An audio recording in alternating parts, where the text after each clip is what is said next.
Surprisingly, nebulae can be incredibly loud, with some emitting sounds that are equivalent to a jet engine, but at frequencies that are beyond human hearing.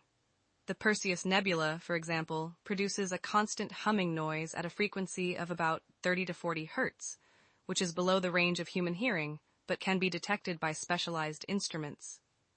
This eerie, inaudible music is created by the intense magnetic fields and energetic particles within the nebula, making it a truly otherworldly phenomenon. Like and subscribe for more amazing facts.